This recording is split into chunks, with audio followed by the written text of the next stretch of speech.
Live from Fargo and serving you on TV, online, and on the go. This is Valley News Live at 6.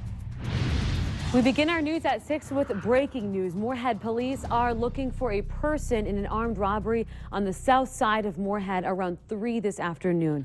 Thanks so much for joining us. Now, we just got some surveillance photos in from Moorhead police. Here they are. They show a man in camouflage pants and a gray North Face sweatshirt robbing the pizza place at gunpoint.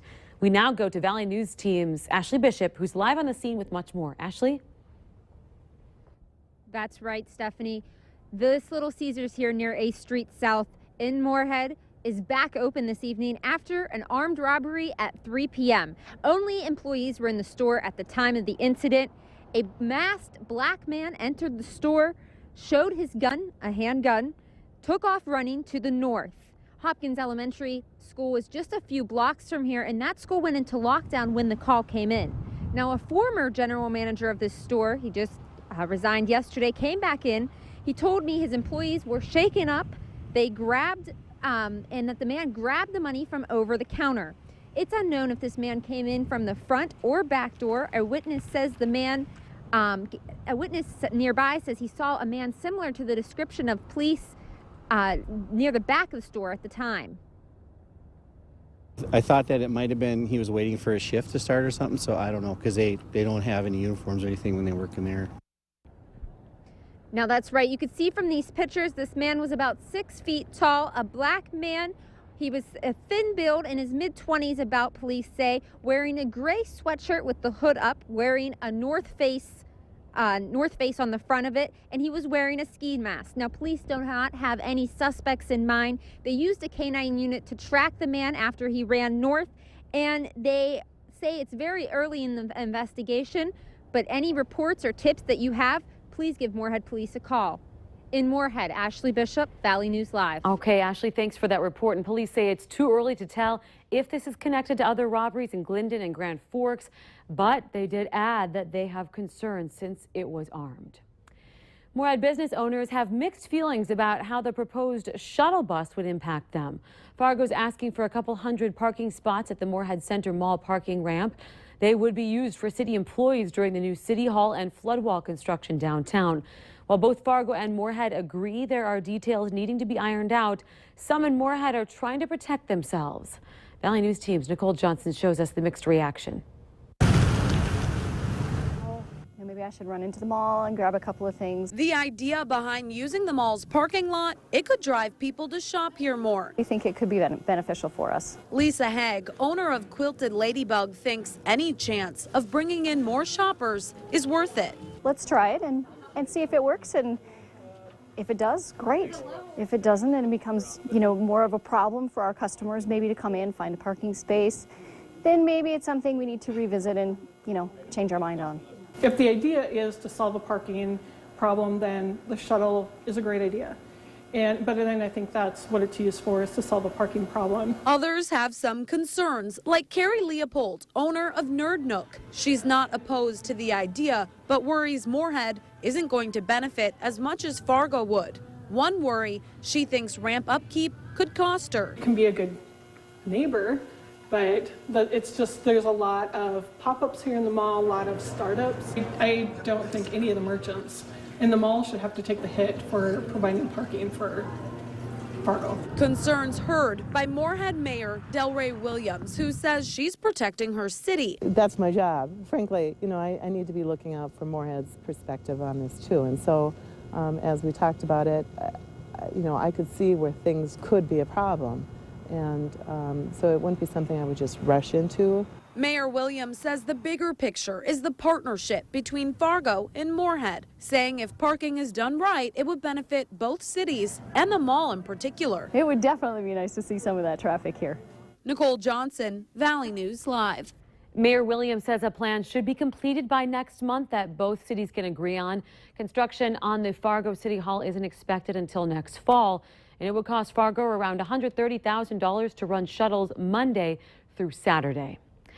Well, it's quiet, sunny, but breezy outside there today, and we're seeing temperatures in the 50s. Could we start seeing them in the 60s too? Let's find out with meteorologist Lisa Green. Lisa? Yeah, Stephanie, the rumors are true. We do have some 60s coming up in the forecast. Today, though, a great day. We are a little bit cooler in some places than we were yesterday, and the wind is on the breezy side. 54 degrees right now in Fargo. We tied our record high of 58 for the date. And in Grand Forks, rather, it's 51 degrees. We're in the 40s in parts of Minnesota and 50 in Jamestown, Valley City, and down toward the Oaks area. Also, of course, with blue sky, we have no precipitation to show you, and through the rest of the evening hours, it's going to be a great night. A little on the cool side with that northwest breeze picking up into the 20s at times, but that's going to start relaxing. Temperatures sliding back into the 40s, even some upper 30s late tonight, Stephanie, so cooling down. You'll need your coat tonight and tomorrow morning, but just like today and the day before that, you'll want to be shedding that coat, those layers later on in the day tomorrow. We'll have full details coming up. So nice. Finally, some birds chirping and the sun shining. Right, and it's a nice long stretch, not just a one-day warm-up. Exactly. All right, thanks, Lisa. You bet. Well, with the warmer temperatures, more and more motorcyclists are going to be joining us on our roadways, so make sure you're paying extra attention. Safety officials offer some reminders for you. Drivers should watch carefully for motorcycles in traffic and always look twice. Riders should wear full, brightly colored protective gear, travel at safe speeds, and get proper safety training. Now, last year, the first motorcycle death of the season happened on March 11th. It was the second earliest motorcycle death ever in the state of Minnesota. More than 150 people are gathered at the Fargo Air Museum right now for a celebration of life. 94-year-old Stu Bass is being honored, although he's not able to attend, unfortunately. Declining health is keeping him away. In fact, it's what prompted tonight's event. Stu served his country in World War II and has been a long-time volunteer at the Air Museum. Mike joins us live from the Air Museum now and has more on tonight's celebration. Mike? Stephanie, thank you. Yeah, a good crowd turning out here in North Fargo at the Air Museum to pay respects and say, job well done to Stu Bass, who, as you said, longtime volunteer. In fact, he's been a volunteer since the place opened in 2001. Two of the guys that worked with Stu shoulder to shoulder many times are joining me now, Vander Dean and Sam Kennedy. And Vander, I'll start with you.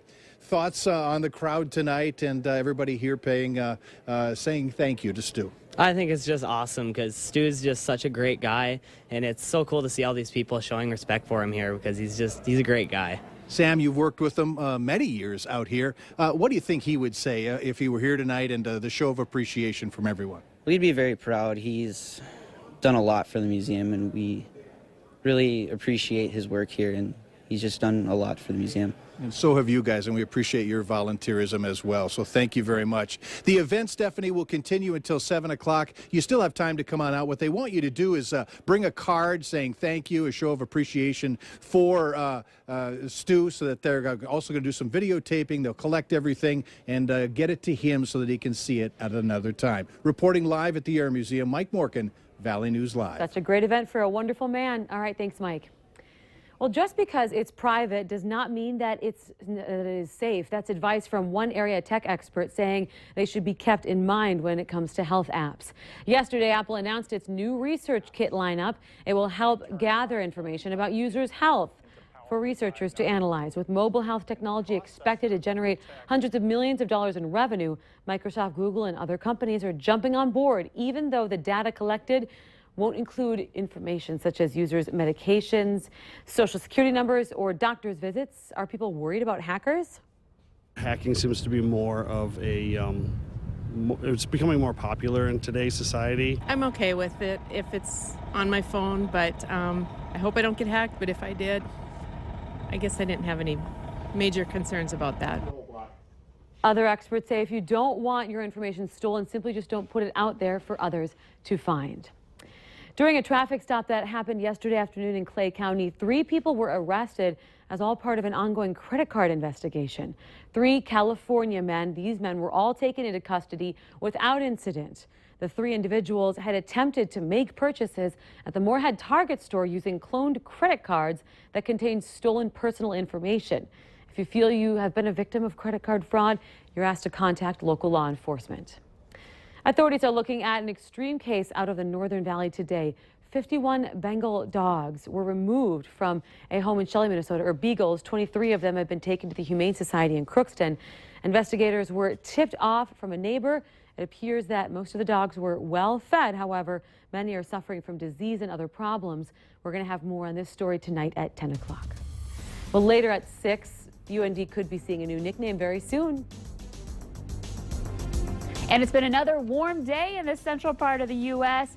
60s and 70s stretching all the way up toward Billings, Montana. More on the way coming up in your forecast.